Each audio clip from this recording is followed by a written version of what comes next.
Yan. So, unang-una, I am so happy na andito po kayo ngayon and very important po itong topic ngayon, ano? And I'm pretty sure masasabi natin at masasabi nyo na ito yung training na kailangan natin dahil ito yung isang sa mga challenges natin sa Live Good, right? Nare-reject tayo, na-object tayo, no? So I want you all to go to a scenario para mas ma-feel nyo, para mas ma-immerse kayo doon sa sitwasyon na na-reject kayo or halimbawa may mga objections kayo. Magkaiba ang objection and rejections, by the way, no? Ayan, so just in case malito po kayo, magkaiba po yon. So today, bakit natin itatakal ang objection handling? Number one, kasi yun yung pinaka-challenge natin. And alam niyo po, sa totoo lang, lahat po ng mga successful na leaders no, in sales and network marketing, actually sa araw-araw, nare-reject naman actually tayo. No? Dumadaan tayo na nare-reject or dumadaan tayo sa objections. So, walang exempted yan. Agree po ba kayo? Agree kayo? No? Ayan. And of course, ang pagkakaiba lang nila sa ibang mga leaders and network marketers at salespeople is that alam nila i-handle yung objections ng tama. So actually, yun ang pag-uusapan natin ngayon. Kung hindi ka marunong mag-handle ng objections, the easiest thing for you na mangyari is made-demotivate ka. Tapos, may isip mo na, Coach, sorry hindi para sa akin tong negosyo na to. Meron bang team members na gano'n na sinabi sa inyo? And then, ang nangyayari, nawawalan ka ng team members. Of course, pag nasa sales ka, nawawalan ka ng benta. Pero kung alam mong sagutin or alam mong i-manage yung mga objections, mas magiging confident ka. Right? And of course, maraming tao ang ma-encourage, maingganyo sa opportunity, mas mabalis ka ding, well, kumita or mag-rank up because you know how. So, anong ibig kong sabihin dito? Reality check. Ang objections ay actually hindi no sa karamihan, no? Sa objections. Karamihan, ang no in objections is not yet. Hindi pa ready. Ibig sabihin, hindi lang sila fully convinced or medyo siguro may konting doubts pa sila. And ang role natin bilang magiging sponsor or bilang salesperson or bilang leader ay tulungan silang maliwanagan. Hindi pilitin. Take note tulungan silang maliwanagan, hindi pilitin. Okay? Ang objection ay hindi rejection. Kaya nga sabi ko, magkaiba po yun. No? They are not, hindi sila similar, but they are related. Ito ay ang objection ay isang opportunity para ipakita, no? Na pag na-inobject ka sa Live Good, no? At inobject ka, sa opportunity ng Live Good, gawin mo siyang opportunity na masasabi natin ay legit, ethical, and life-changing opportunity. Kaya kung seryoso ka talagang magtagumpay dito sa ating company, hindi lang dapat excitement. Dapat alam mo kung paano i-address ang doubts ng prospects mo ng may respeto at kumpiyansa. And do not take rejections or objections personally. Dahil unang-una, hindi ikaw ang nireject, kundi yung opportunity na ino-offer mo. Okay? O yan, isang tip na yan So game ka na ba? Game na ba kayong matuto? Ayan, so tatandaan niyo yan Hindi ikaw ang nire-reject, hindi ikaw ang ino-object, kundi yung opportunity na ini-inform or binibigay mo. So, also, kaya kailangan nating matutunan ang ganitong mga, how do you call it? We could call it a skill, no? Sales skill. Kasi the easiest thing for you to do is also to go back to your emotional home. Bagong word yan. Alam yan. Alam yan ni Ma'am Grace, no? Ang emotional home actually, madalas is negative. Kasi yun yung pinakamadali mong puntahan So anong nangyayari? Pag na-negative ka or na-reject ka o na-object ka, you will go back to yourself. You will be so hard on yourself na sinasabi mo or pwede mong sabihin or nasabi mo na siguro hindi ako magaling. Siguro hindi ito para sa akin. Siguro kasi ganito lang ang itsura ko. Siguro kasi, so that will be your emotional home. Especially kung walang nag-guide sa inyo, yan ang nangyayari. Diba? Yes or yes? Real to? Nangyayari ba sa inyo yon? So, i-correct natin yung emotional home na yan kung yun ang pinupuntahan nyo every time. Kaya tuturuan natin kayo how you will handle objections and ano ba ang objections and ano ang pwede natin gawin. So yung first part, I will be covering 10 slides just to give you key points ng objections and rejections and some examples. And then later, yung second part, yun na yung mga karaniwan na objections na na-encounter ninyo. Like halimbawa, wala akong pera, hindi pa ako ready, sasabihin ko sa asawa ko. So, dadaanan po natin yan. Ayan. So, are you excited? Gusto nyo ho ba yun? Ayan. So, if you are ready, sige nga, type 1. Ayan. And let's go!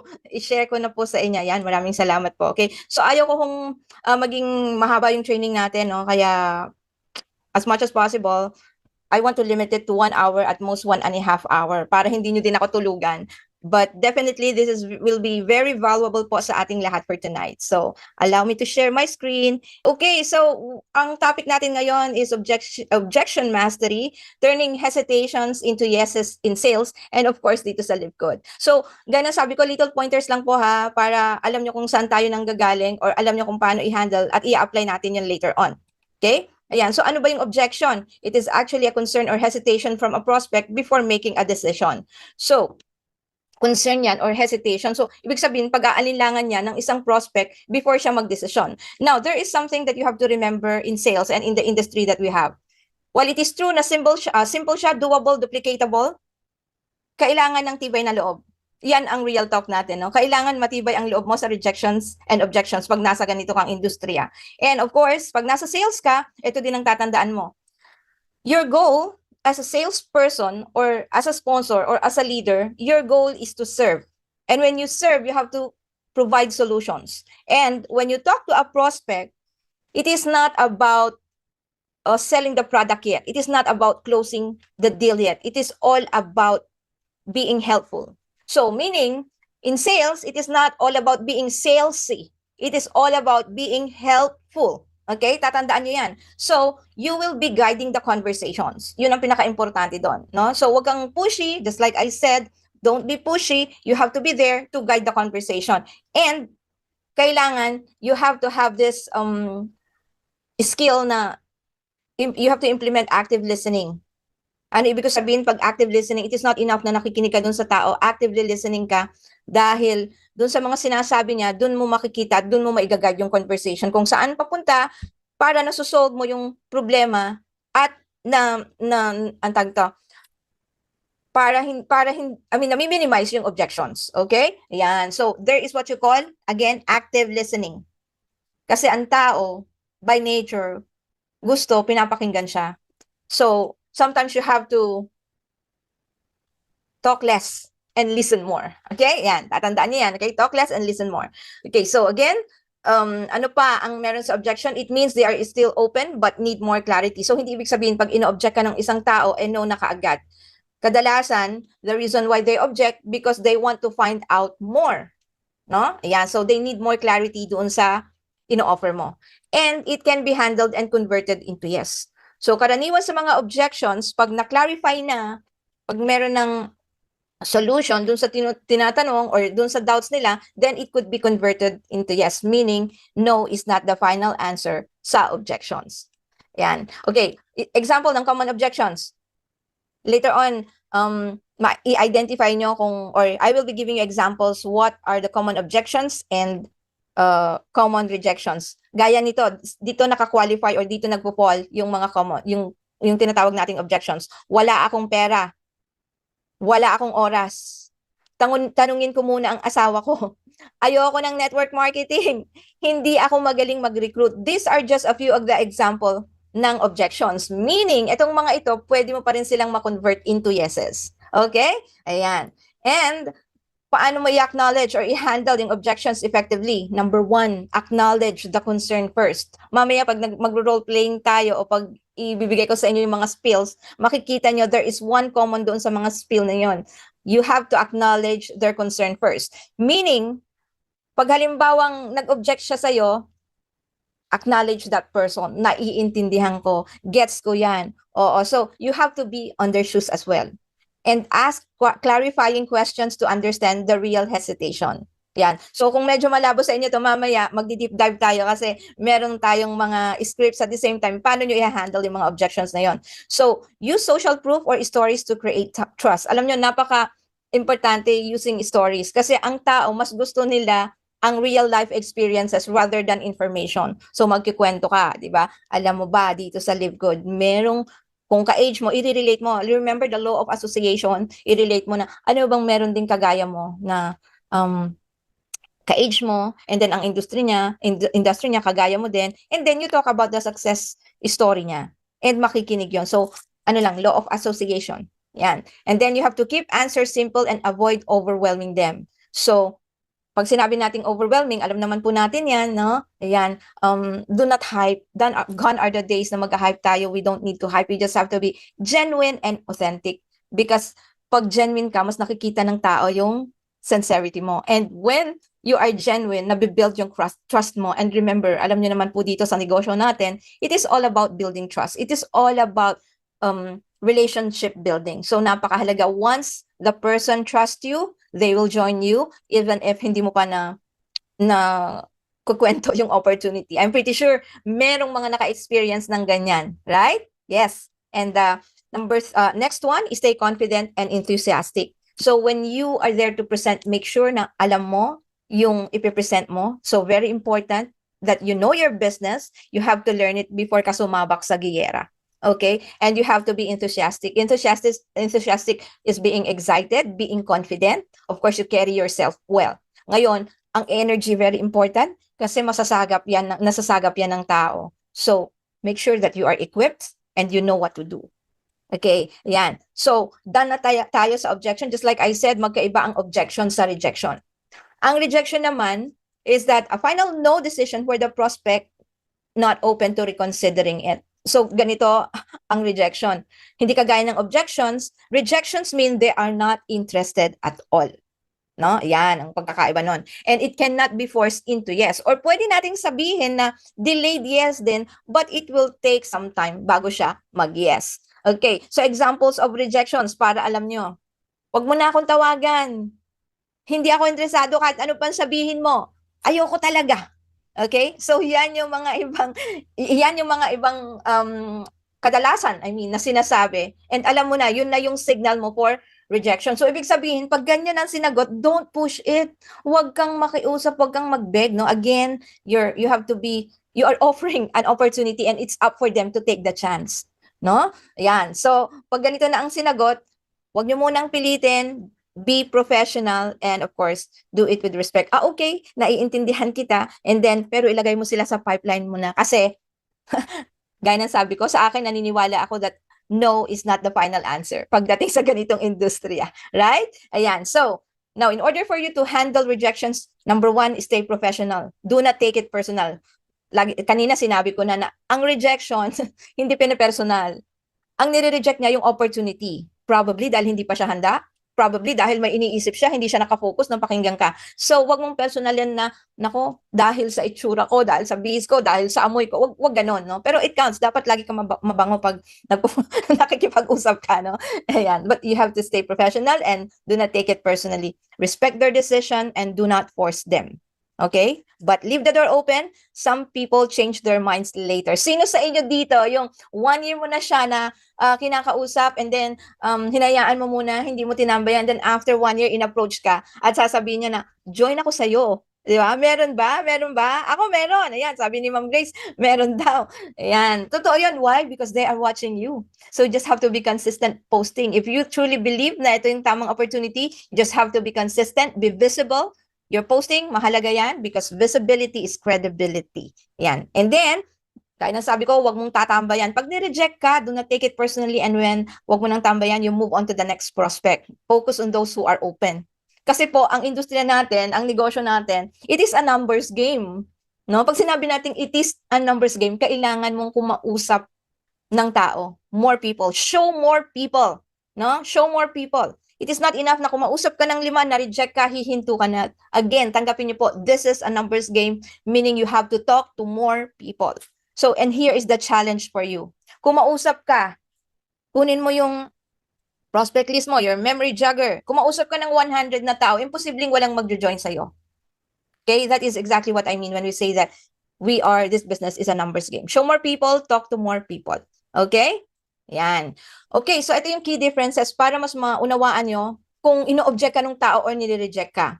Objections are concerns that can be addressed, while rejections are final decisions. Since ngayon is all about managing or handling objections, then magpo-focus tayo later on how to handle objections. So objections can lead to a yes if handled correctly, while rejections usually remain no. And objections require providing solutions, while rejections require moving on. So pag sinabi na nag-no na, move on ka na. Use the SW3, SW5. I'm pretty sure familiar kayo. Some will join us in this company, some won't. So what? Somewhere, someone is waiting. Next. Oh, ganun na, no? Pag na-reject ka na, okay? Apply the SW5. SW3, kadalasan level up tayo. SW5 na, no? May pa-so what na tayo. So what? Someone is somewhere is waiting. Yeah? Ayan. Okay, and for you to qualify how to convert. Teka, hindi ko makita to. Tumatabi itong aking ano. Ayan. So how you convert them? More objections into yeses, pre-qualified prospect, focus on the right people. Now, in prospecting, hindi tayo namimili. I want to be clear about that. Hindi ko sinasabi na mamili ka, no? Later yon, we are talking about objection. Siyempre, pag nagpo-prospect ko, lahat yan pwede ipo-prospect mo. Kaya nga sa memory jogger, sa prospect list, ililista mo lahat. Hindi mo muna sila, ano na, ito ba, mag-join? Hindi ka nagiging judgmental. But, when it comes to this part na, no, pre-qualify mo na yung prospect mo. You focus on the right people. So, pag alam mo na ito maraming objections at hindi mo talaga na-convert into yeses, ilagay mo muna siya sa pipeline. I call it pipeline. Others call it funnel. Okay? And then you focus on dun sa mga nag-yes, yung mga na-convert mo, yung mga naging clear na. Yan. Ito, listen more, talk less, understand the real concern. Again, it is not all about closing the deal. It is not all about selling the product. It is not all about selling the opportunity, but it is all about being helpful first. Yun ang i-priority ninyo because here as a salesperson, as a leader, as a sponsor, we are here to help. We are here to serve. And tandaan nyo, service will always be the best brand. Tatandaan nyo yan. Service will always be the best brand. Okay? Yan. Use success stories and proof. Follow up at the right time because meron yung mga prospect na kailangan nila ng time. Baka naman nung in-approach mo sila, busy sila, meron pinagdadaanan, broken-hearted, o kaya medyo nag-away sila ng kanilang jowa, o kaya medyo hindi prepared. So, follow up at the right time. And of course, stay professional and consistent. Rejections today can become a yes later. Again, sabi ko nga sa inyo, sometimes rejections are delayed yeses. Okay? Ayan. So, ano yung mga key points dito? Objections mean they are thinking. Handle them with care. Ang rejections mean they are not interested, so we have to respect their choice. Huwag nyo silang awayin. There will always be at the right time. There will always be the right people for us. And we resonate with the right people. Meron taong para sa atin, hahanapin lang natin. That's one thing you have to understand. Okay? And rejection, hindi yan katapusan ng negosyo mo. There are a lot of people. There are many fishes in the ocean. So, we just have to master handling objections and you'll turn more no's into yeses. Okay? Ayan. Okay, ayan. So, I think na-double ito. Okay, so ayan, done na tayo. Have you taken notes doon sa first part ng ating talakayan? Ayan, so just like I said, binibilisan ko siya kasi itong pointers, medyo mahaba itong second part no? So magdi-deep dive tayo dito. Oh, are you ready? So what have you learned so far? Siyempre, i-check ko po kayo. Baka tinulugan nyo na ako. No, ayan. May I know in the chat kung ano ang natutunan nyo. One word. Any word na natutunan nyo. Service is the best brand. Okay, oy. Ayan, right time. Yes po. Ayan. Ano pa? Opening pa lang. Grabe na learnings. Ganun ba? Ayan. Okay, ako din po, maraming nare-reject. Totoo yan. Hindi po ako exempted Meron yung minsan, 10 yata kinausap ko, kahit isa walang nag-yes, 'di ba? Pero will it affect me? Hindi, dahil alam ko na yung negosyo natin has value. So if you know, kaya very important na talagang i-internalize nyo yung negosyo natin kasi kung alam nyo na ito may value, alam nyo na ito ay long term, alam nyo na ito ay sustainable, hindi ka bibitaw at kahit anumang rejection yan, hindi ka bibitaw at maiintindihan mo. Okay? And tandaan nyo,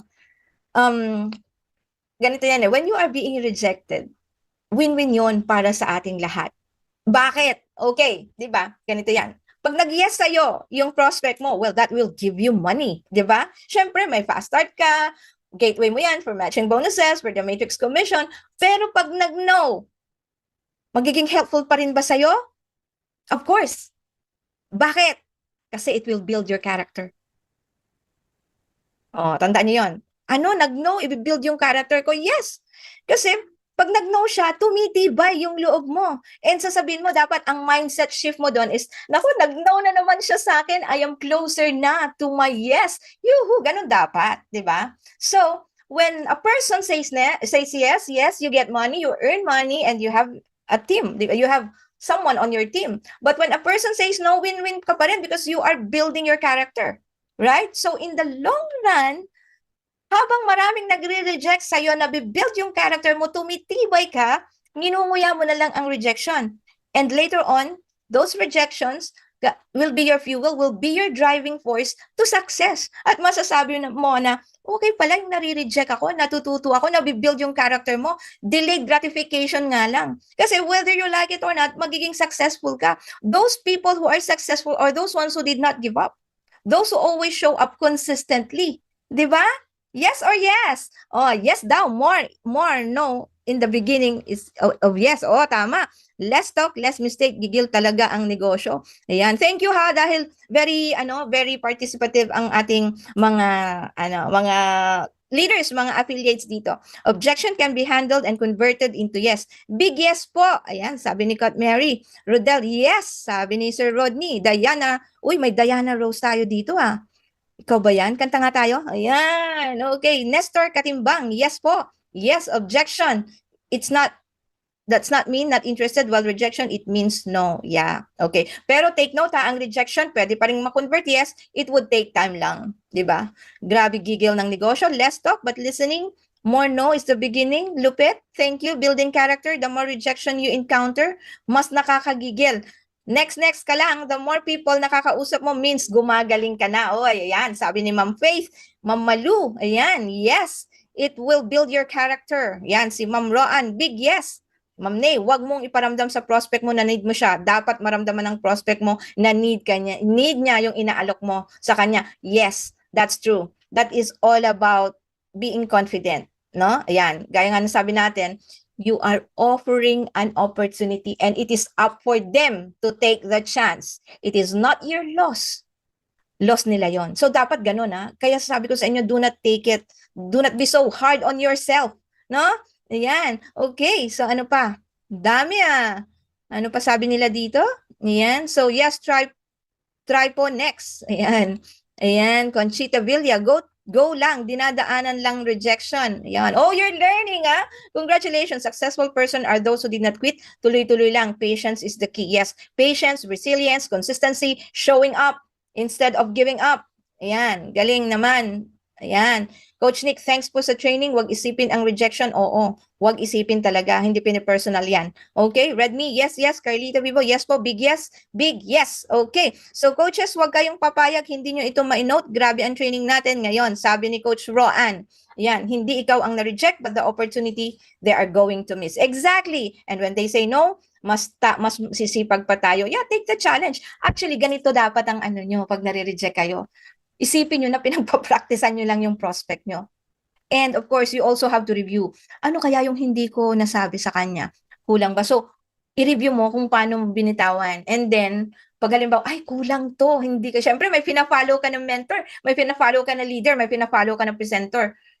Ito ang hindi ko nabanggit. So, next time, babanggitin ko to. So, you also have to be open, improving yourself. You also have to be vulnerable.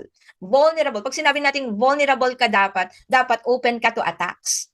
And it is all, you call it constructive criticism, no? It is not about, again, hindi yun magiging negative.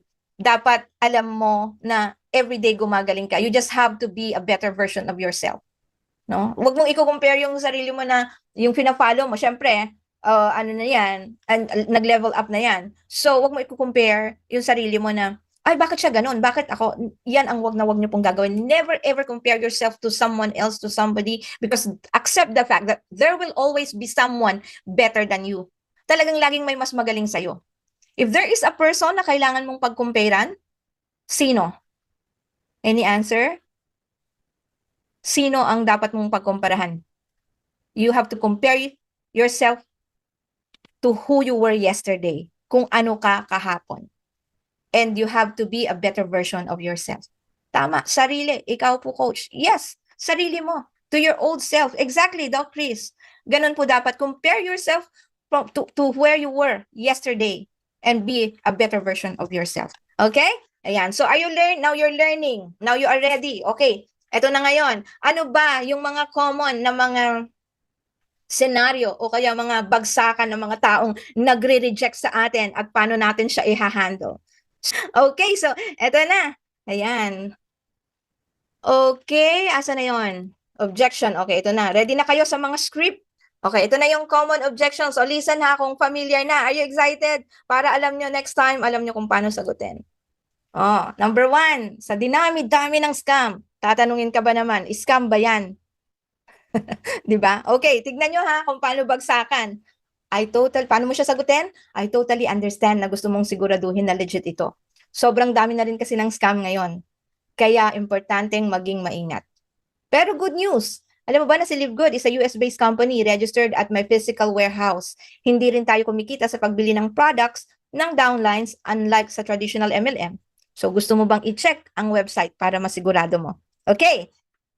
Ano yung unang statement? I totally understand. Importante yon. You acknowledge the person. Naiintindihan kita sa dinami-dami ng scam na naglipa na naiintindihan ko. So you always have to be on that person's shoes, no? And then clarify. Clarify mo. O, ang company natin, US-based. And then you inform. Diba? You guide the conversation. So, somehow, medyo ninipis yung doubt niya. Diba? O, syempre, tatanungin mo siya, gusto mo bang i-check ang website para masigurado mo? Then you show the website, di ba? Ayan. So, meron tayong question lagi, gusto mo bang i-check ang website para masigurado mo? Yan, yung pinaka-critical dyan, or pinaka-importante is yung you have to acknowledge them. Gustong-gusto ng tao yung ina-acknowledge. Yeah, I get you. Yung mga iba kasi, hindi, paano kami scam? Yun nga sinalihan mo, yun ang scam. O, di ba, inaway mo, wala na, di ba? So, acknowledge the person. Pansinin nyo, itong mga scripts natin, laging may acknowledging yan. Okay. Ngayon, yung objection na wala akong pera. Paano mo sasagutin yung objection na yan? Gets kita. Ganyan din ako dati. Pero naisip ko rin, kung walang magbabago sa ginagawa ko, paano kung next month? Ganun pa rin ang sagot ko. Ang maganda sa Livegood, kahit maliit ang puhunan, pero malaki ang potential. Gusto mo bang malaman paano ka makaskart kahit limited ang budget mo? So also, pwede mo din sabihin na, kung sasabihin, alam mo, naisip ko kung sasabihin ko, ngayon, ako dati, sabihin mo, sinabi ko din yan, wala akong pera. Eh nakita ko yung opportunity, maganda. Kung sasabihin ko yun ngayon, malamang bukas wala din akong pera. O malamang after 6 months, ganun pa rin ang sagot ko, pero nakita ko yung opportunity. Kaya ginawan ko ng paraan. Oh, di ba? Oh, are you understanding? Di ba? Okay. Aha, ayan. Thank you, Ma'am Grace. Ayan si Miss Grace eh. Ayan. Okay. O, ito naman. Paano nyo sasagutin to? Wala akong time. Sorry, coach, wala akong time. Sorry. Sorry, Ma'am Idisa, wala akong time eh. Ayan. Usually, yan ang sinasabi. So, anong sagot natin dyan? Naiintindihan kita. Understandable. Pero ang tanong, hanggang kailan tayo magiging busy para sa ibang tao? Wala akong time kasi sa umaga pa lang, naghahatid ako ng bata, tapos nagtatrabaho pa ako, tapos mamamalengke ako, magluluto ako. Yan, di ba? Karaniwan, yan ang sinasabi, di ba? Yan, so, again, acknowledge the feeling. Naiintindihan kita. Pero ang tanong, hanggang kailan tayo magiging busy para sa ibang tao? Ang maganda, si Livegood pwede mong gawin kahit part-time lang. Hindi naman buong araw. Bigyan mo ng 15-30 minutes to 1 hour. Halimbawa, pag nagpapahinga ka, tapos mo maglaba, o meron ka lang cellphone, alam mo, pwede mong gawin yung negosyo kahit na nagpapahinga ka, nagkakape, bago ka magplansya uli. It doesn't need so much time. Very flexible siya. So, syempre, ganun ang sasabihin mo dahil hindi pa siya hook doon sa business, hindi pa niya maintindihan. Hindi mo pa rin sabihin, dito may training, dito may ano. Sasabihin niya, ang hirap-hirap pala dyan, may training, ikulang na nga ang oras ko sa paglalaba. So, you are making it difficult. So, you have to show that this is flexible. You could do it at your own pace, at your own time.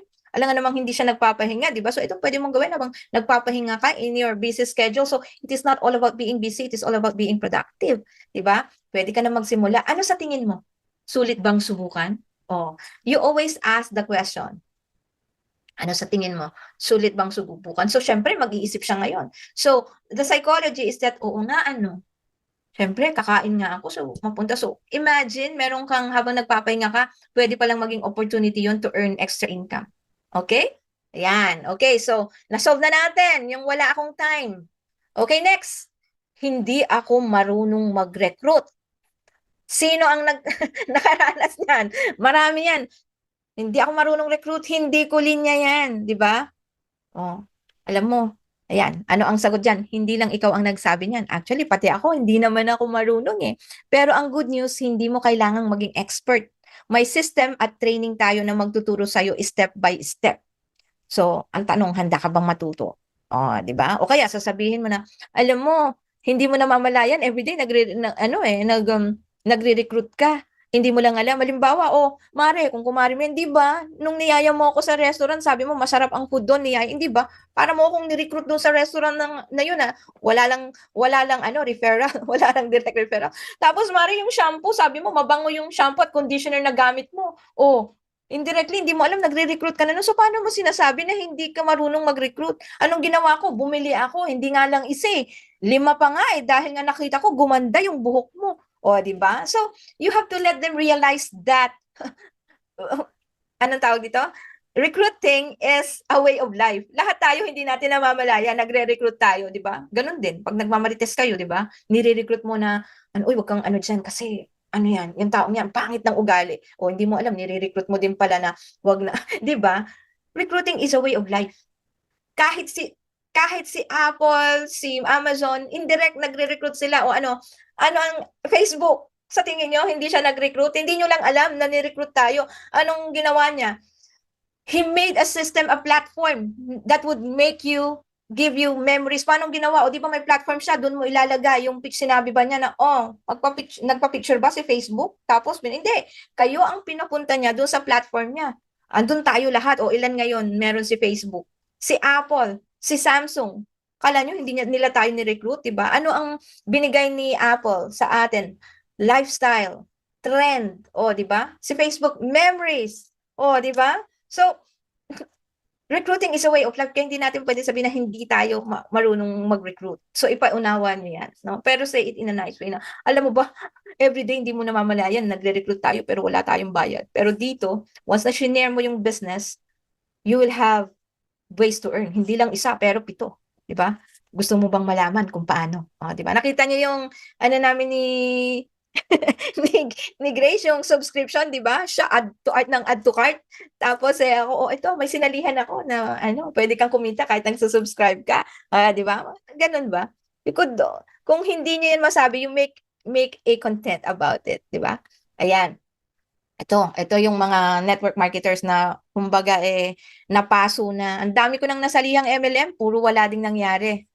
Yeah, valid yan. Naintindihan kita. Pero si Livegood, iba. Dito, hindi ka pipiliting bumili. Alam ko yan sinasabi mo, traditional MLM yan, ang dami, may auto-ship ka, meron kang heavy entry packs. Pero dito, iba, hindi ka pipiliting bumili para lang kumita. At hindi rin tayo umaasa sa recruitment lang.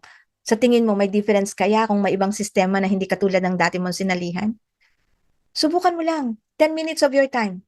Sabihin ko sa'yo, and then you explain yung comparison. Dito, walang auto-ship, walang heavy entries, hindi ka pino-force na bumili every month, tapos hindi mo kailangan tawagan yung mga tao every month, yung 1,000 points mo, walang mga PV, BV, at hindi natin pinagkakakitaan yung mga tao sa mga purchases nila. Napaka-doables. Kaya, naku Mare, galing na tayo sa mahirap na company. Ngayon, pinadali na. Di ba ang gusto naman natin dumali ang buhay natin? Oh, eto na yon. This is the best time. Oh, di ba? Okay, ano nakita niyo ulit dito? In-acknowledge natin, valid yan. So, sometimes you have to agree in order to disagree. You agree, valid, yung sinasabi niya. Disagree, pero live good. Pero yung pagdi-disagree mo, you say it with grace. You say it with respect na hindi na o-offend yung kausap mo. Okay, ito, another one. Ayoko ng network marketing. Yan. Ano sagot? Gets kita. Ako rin dati allergic sa network marketing kasi ang daming scam at hype. Pero live good, iba. Walang pressure bumili at may membership model na tulad ni Costco. Okay bang i-check mo to? Alam mo bang para tayong SNR? pero merong affiliate program wherein sa bawat tao na sinishare mo yung membership club, meron kang $25. Ayan. Again, gets kita. You acknowledge. So nakikita niyo yung pattern, ano? Ako rin dati allergic sa network marketing. You agree. 'Di ba? Kasi ang daming scam. Pero, but, data what? 'Di ba? Yan, si Live Good, iba. Agree, disagree, you advise, you clarify, and then you will guide the conversation. Gusto mo bang i-check ito? Okay ba sa'yo na i-check ito? Okay? Yan. Okay. Ito pa, marami nang nasa Live Good. 1.7 million na kayo. Huli na ako. Kabaliktaran. 'Di ba? Ayan. Pero huwag mo sasabihin na kabaliktaran. Kumamit ka ng ibang word. Sasabihin mo na, alam mo, 1.7. Ito nga, very exciting dyan eh. Dahil nga kami ay Amazon, baby Amazon, at saka Costco, baby Costco, or Costco online. Tignan mo ha, ipakita mo ngayon yung figures ni Amazon. Si Amazon nag-umpisa nung 1995 as books, selling books online. Tapos, nag-membership model siya, o subscription model, 2005. Ngayon, anong year na? 2025. Tayo, ganun din ang baby Amazon tayo. 1995, 2005, 2015, 2025, 30 years, buhay na buhay pa si Costco. Buhay na buhay pa si Amazon. So, ano ibig sabihin nun? Dito tayo papunta. So, wag mong sabihin na huli ka na. We're just getting started. Ang dami. In 200 countries tayo. Oh, di ba? Kaya kahit late ka mag-join, hindi ka pa late na mag-join actually, may chance ka pang kumita dahil sa forced matrix system natin. Naalala nyo, kaya nga dapat reviewin nyo yung marketing plan. Meron tayong compression, di ba? Dynamic yung compression natin na yung mga iba nalalaglag sa matrix so umaakyat. Hindi man sila natanggal doon being an affiliate, pero sa matrix, bumabalik sila doon sa baba. So ibig sabihin, yung mga nasa taas dahil nagko-compress, then it will still give you an extra benefit of earning the matrix income. Although, hindi guaranteed ang spillover. Ayan huwag nyo akong i-quote dyan. Ang spillover is an extra benefit, hindi siya guaranteed. Ngayon, dahil sa matrix system natin na ginawa, yung mga hindi nagbayad, so malalaglag sila, pero affiliate pa rin sila, so they will have the chance na bumalik. Ikaw na naging solid, naging loyal, at nag-retain dyan, ano mangyayari? Aakyat ka ngayon. So you'll never know how the matrix work. Ngayon, we follow the enroller tree. Si Ben nag-i-innovate. What about in 10 years? What about in 20 years? Paano kaya talaga ang dahil nasa malaking matrix tayo? We'll never know how the matrix works. But once you plug into that, nako, ewan ko kung ano mangyayari sa atin in 10, 20 years, no? We have a very powerful force matrix system. So explain mo lang yan. Alam mo, nilagay tayo sa isang malaking matrix wherein i-build natin yan para kang meron kang retirement income. And please do not use the word ano yung sinabi ko noon? Dividend? Kasi hindi po tayo investment, hindi po tayo stocks. Ang dividend po kasi, ang stocks, no, para kang naglagay ng pera and then aantayin mo ng magkaroon ka ng pera o lumago. Hindi po ganun ang Live Good, ha? So, tinatrabaho po natin. So, you have to be very careful dun sa mga binibitawan nyo din once na may mga objections kayong na-encounter para hindi din kayo malagay sa alanganin o kaya hindi kayo babalikan ng prospect natin. Okay? Yan. Okay, so, good. Ito na. Sino dito ang sinagot kayo ng tanungin ko muna ang asawa ko? Okay? So, tama naman yan. Yes, I understand. Siyempre, pinag-uusapan yan kasi usapang, yan eh, usapang mag-asawa yan. Pero usually, ano ba madalas niyang sagot pag ganitong opportunity? Pwede nating ipaliwanag sa kanya paano ito makakatulong sa pamilya ninyo. Gusto mo ba akong isama sa usapan o gusto mo kausapin natin? Okay? Ngayon, ito, para malaman mo na kung objection o rejection yan, ito isang way para sagutin mo. Kung halimbawang ikaw, halimbawa wala ka pang asawa, no? At nakita mo yung opportunity na present ko sa'yo, anong masasabi mo? Nagustuhan mo ba? O ano ang nagustuhan mo doon sa present ko? So pag sumagot siya na ganito, ganyan, then it will open the gateway. Ibig sabihin, may chance ito. So ang pag-asa nito, hindi ako marireject dito kasi nakinig siya at sinabi niya, oo, maganda yan. 'Di ba? Kasi ganito, sinabi mo, meron palang $25. So, you are again guiding the conversation. You always have to ask question, ano ang nagustuhan mo dun sa sinabi ko sa'yo, the product or the opportunity? Para alam mo kung saan ka magmamagnify. Halimbawa, gusto ko yung gusto ko yung product kasi masakit ang likod ko. Parang meron akong arthritis. O alam mo na ngayon na itong taong to, hindi siya man affiliate marketer sa umpisa, then doon ka mag-emphasize, ay oo, actually maraming mga, testimony, yung factor 4. Meron nga yung, merong Bell's palsy eh. You talk about the story of Brother Roman, you talk about the story of Sir Tiff na, alam mo ba dati yun na aksidente tapos hindi siya, ngayon nagpo-push up na. Because people love experiences, people love stories, not information. Okay, so ayan, numinipis na uli yung doubt. Ay talaga? O sige, parang gusto kong subukan muna yung product. Huwag muna yan kasi hindi pa ako ready dyan. Wala pa akong di at least naipasok mo siya, di ba? Yan. So, yun. Pag ikaw, hindi, ayan, so sinabi mo, pag ikaw, halimbawa, wala pang asawa, ayan, so, ayan, laruin nyo siya, no? Yan. Okay, so I hope you are learning Ayan, ang bilis ko mabilis ba ako magsalita? Kailangan kong maging mabilis para hindi kayo antukin. But I hope I am giving you value tonight, no? Ayan, gising na gising pa naman nakikita ko si Sir Rodel, ayan, si Coach Joey, ayan, si Ma'am Editha Bernarte, ayan, si Faith, ayan, Coach Roan, ayan, si Coach Trio M's. Ayan, si Sir, uy, andito si Coach Dudes. Ayan, Ma'am Myra. Ayan, Ma'am Eden. Dito ang aking Ma'am Eden Ardales. Ayan na naman, walang kahinto. Ganyan lang yan, nagpa-plancha. Pero talagang yan. Kahit na mamlansya yan, bukas ilan na naman ang sign up. Ayan, okay. Ayan, nag-ano lang ako para may chance kayong magsulat or mag-screenshot. Ayan. Okay, another one. Nako, ang dami ko nang binibigay sa inyo na hindi ako magaling sa online business, hindi ako techie. Ayan, paano mo sasagutin yan? Halos lahat ng sumali dito wala ding experience. Marami nga kaming seniors dito Hindi nga sila techie, pero may step-by-step training naman. Kung talagang gusto mo, merong mga basic training. Kung gusto mo talagang matutunan to. Kung willing ka matuto, kaya mo rin to. Kinaya nga ng 72 years old Kinaya nga ng 62 years old So, gusto mo bang makita paano magsimula? Ito lang. Ayan. So, ganito lang yan. Ayan. So, i-open mo yung back office, i-guide mo siya. Di ba? Ayan. So, kailangan very articulate din kayo. No? And of course, laging always genuine. Ito. Pag-iisipan ko muna. Di ba? Kung minsan, minsan, yan hindi ka nila madiretso, pero actually, rejected ka na. Yan ang ginagamit nila madalas. So, kung minsan, matatawa ka kasi meron tayong mga bagay na, ayan, yung 3,000 or 8,400, whichever yung pipiliin kung minsan, pag nasa mall tayo, may nakita kang magandang bag, hindi mo pinag-isipan, pero pagdating sa negosyo, dahil nga hindi tayo utak negosyante, talagang i-overthink mo pa ang 3,000, no? Yun di ba? Real talk tayo, di ba? Na pag bag, kahit na 5,000 yan, 8,000, kaya sapatos, hindi ka nag-overthink, basta very impulsive ka. Pero pagdating siya negosyo, pag-iisipan niya, di ba? Pero syempre, hindi mo masasabi ang ganon. Huwag yung sasabihin niyo. Kung hindi, mag-aaway kayo. Ang sabihin mo lang, naiintindihan ko na gusto mong pag-isipan to. Pero ano specifically ang gusto mong pag-isipan para malinawan ka? Gusto mo ba ng short video o gusto mong i-breakdown natin yung kitaan? Again, you are clarifying kung ano yung pag-iisipan niya. Ngayon, pag ang sinabi niya, pag-iisipan ko muna yung capital. Ikaw naman, pagkakilala mo, pagkabraso mo naman, ikaw naman, di ba, sa mall nga, minsan, hindi natin na pag-iisipan yung mga gastos. Ito, international business. This is for the family.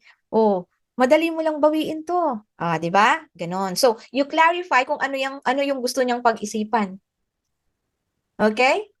Para maliwanagan. And then, kung ano yung sagot niya, kung gusto kung kakayanin ko to, then you also answer na, kaya mo to. You just have to start sharing it isa. So don't make it so hard na kailangan mag-share ka sa maraming tao. Don't do that. You just have to start with yourself and then aralin natin. And then i-share mo lang. Tignan mo yung yung contacts mo. Siguro naman meron kang kahit 10 dyan na friends, diba? Sa Facebook, ilan ang friends mo? Kaya very doable ito. Ang simple talaga. I-work out lang natin. Diba? Yan. Okay. Hindi ako mahilig magbenta.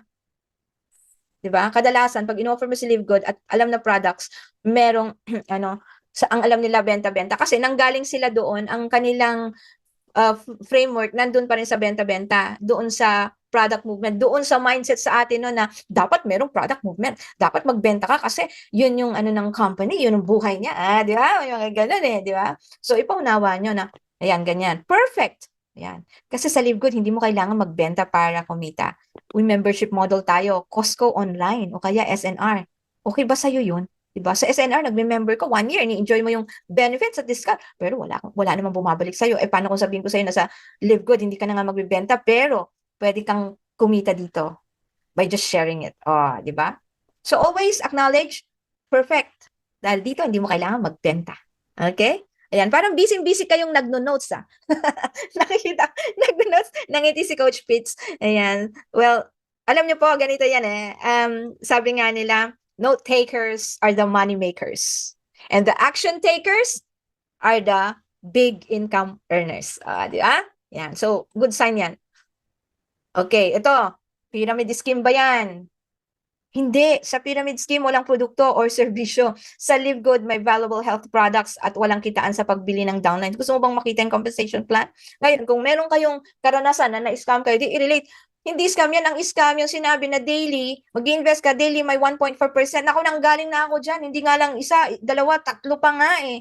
Pinadama lang ako, 1 buwan, 2 buwan, pangatlong buwan, wala na. Hindi ko na nakita yung nagyaya sa akin, pati yung pera ko lumipad na rin. So, you could also say that. No? Dito, hindi kami scam dahil unang-una, may products kami. Pangalawa, yan, hindi namin pinagkakakitaan ng ano. Alin ng ano, scam. Hindi ba mas scam yung binary na pares-pares, ang binabayaran yung short leg, ang binabayaran yung napaparisan, hindi yung tinatrabaho mo. Paano yung nandito puro mga daw walang pares? Trinabaho ko naman yan. Hindi ba mas scam yun? Oh. So kayo, ng mga experience na, mas makaka-relate kayo dyan. So you have other ways to say that na hindi tayo scam. No? May fifth pair pa nga may flash out. Fifth pair, hindi bibigay sa'yo as cash, ibibigay sa'yo as product. Ang worst, pagdating ng fifth pair, yung produkto, wala. 'Di ba? Oh, yun, pwede niyo i-sample yung mga 'yan, 'di ba? Ayan. Oh, ito. May kakilala akong sumali dito, hindi kumita. Oh, wag mong kukontrahin. Ano ba ginawa niya? Huwag ganun na. Well, posible 'yan. Okay? Always, syempre you always have to maintain your composure, ah. Agree. Okay? Yeah, posible 'yan. Pero ang tanong, ginawa ba niya ng tama at consistent? So, tanungin mo nga sa kanya kung familiar siya talaga dun sa ano. Anong ginawa niya? Baka naman nagantay siya ng spillover. Baka naman akala niya magbayad lang after 2 years kikita siya ng 2,047.50. Bakit ko sinasabi yun? Kasi yun yung akala ng mga nauna, no? Hindi nila talaga inintindi. So, tanungin nyo, well, posible yan na may mga ganyan na hindi kumita. Pero, tanungin mo, ano ba ginawa niya? Finalo ba niya yung system? Kasi may tamang system kami dito para siguradong may resulta. Okay, so, isi-share ko sa'yo. Gusto mo ba ang winning strategy? No? Yan. So, you have to maniwala ka sa akin kasi ako ginagawa ko yung sistema and nakita ko na doable. So, trust me on this. Di ba? Gusto mo bang makita kung ano yung winning strategy ng team? Di ba? Yan. Again, you agree, you acknowledge, pero you clarify, and then you inform, and then you guide the conversation. Yan. Simple lang ha. Okay, gusto ko munang kumita kung may kumikita. Gusto ko munang makita kung may kumikita talaga. Yan. Ako, syempre, number 1 dyan. Ipakita nyo. Yayain nyo si Coach Harold. Yan. Talagang solid yung kita niya. Nako, kung hindi nabuang. Hindi sa nag-hype tayo. Pero ang sabi niya, gusto niya munang makita. So, ito yung mga taong, actually, mga network marketers yan na to see is to believe di ba? Yan. So, yayain, Coach Harold, pwede ba kitang hiramin? Pwede bang patunayan mo talagang ano dito, merong kita dito at talagang merong solid income? Kasi at the end of the day, no, ang ginagawa natin sa Live Good ngayon, we are not here to show that the system works. Kasi nag-work na talaga. Ang dami ng kumikita. Number 1 dyan. Sila Coach Fernan, Coach Harold. Yung mga talagang ginagawa yung system talaga and consistently showing up. So, we don't have to show that the system works. Dahil given na may resulta, what we are showing now is how the system works. Paano mo gawin? Paano ang ginawa ng isang Coach Harold? Paano ang ginawa ng isang Coach Fernan? Paano ang ginawa ng isang Coach Nix? Lahat kayo dito na nagra-rank up na. Of course, di ba? So, proof and testimonials, gusto mo bang makita ang proof ngayon? So, kung wala pa tayong income or ayaw may pakita yung income mo, you could use other income. Di ba? Yan. Okay? So, ito, ayoko ng commitment. Acknowledge, gets kita. Pero ang maganda sa Live Good, walang pressure, walang minimum purchase requirement, at walang stress. Totoo naman, di ba? Nai-stress ka lang kung hindi mo alam ang gagawin mo. But if you want to have the right system, if you organize your day, kung alam mong iayos yung schedules mo, then hindi ka talaga ma-stress. It's all about fixing yourself as well. 'Di ba? Kaya nga sa training, pinupush ko talaga ang basic frameworks kasi that would fix your estate. Iaayos natin yung mind mo, yung thinking mo, yung emotions mo, and yung body mo para mag-resonate, para magkakasundo sila, hindi nagsasalungat. Kasi pag nagsasalungat yan, ang hirap-hirap ilagay or i-develop yung skills. No? So ayusin nyo muna yung state nyo. Dapat magkaka-bate, no? Magkaka-friend sila, no? Incongruence. Congruent ang or coherent. Magkakasundo ang isip, ang puso, at ang galaw. Okay? Yan. So, ito. Ayoko ng commitment. Gets kita. Pero ang maganda sa Live Good, walang pressure, walang minimum purchase, at walang stress. Okay ba yun sa'yo? O, siyempre, alangan sasagutin ka na, oo, sino ba naman ang tao na ayaw ng stress, na gusto ang stress? Di syempre, sasabihin niya, walang stress. O, okay ba yun sa'yo? Oo, kung walang stress pala yan. Aba, go ako dyan. O, walang minimum purchase. Talaga, hindi kagaya ng ano. So, you are clarifying again. Okay? Ayan. So, I think, yun muna ang na-share ko. Ayan, okay. So, tamang-tama, ano? Naku, natapos ko for 1 hour. So, ayan.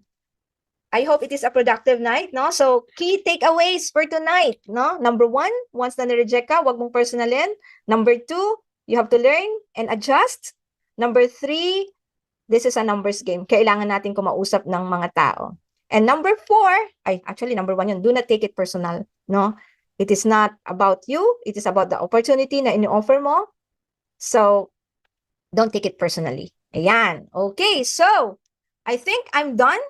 I hope natuto po kayo ngayon and I hope I have created value for tonight. Thank you so much. So, again, everyone, you just have to be consistent. You just have to keep showing up. It is not about being the smartest, the most intelligent, o yung pinakamagaling magsalita. No, it is all about, at the end of the day, it is all about showing up. And how do you show up? You show up consistently. You show up every day, regardless kung ano yung pinagdadaanan natin, because that is what commitment is all about. Commit to consistency, and pinaka-importante, you discipline yourself to consistency. It is not about being motivated. Yes, very important ang motivation, but when you don't have discipline, motivation would be garbage. Motivation is useless. So, samahan natin ang motivation ng discipline, and of course, yung motivation dapat manggaling sa atin, hindi lang sa labas, although namomotivate tayo sa iba, pero kailangan manggaling sa'yo yung motivation. Kailangan kahit na masama pakiramdam mo, you compel yourself, you discipline yourself to show up regardless kung ano ang circumstance. So, again, commit to consistency, discipline yourself, be motivated internally. So, let's all see, let's see you at the top, and let's go, Diamonds!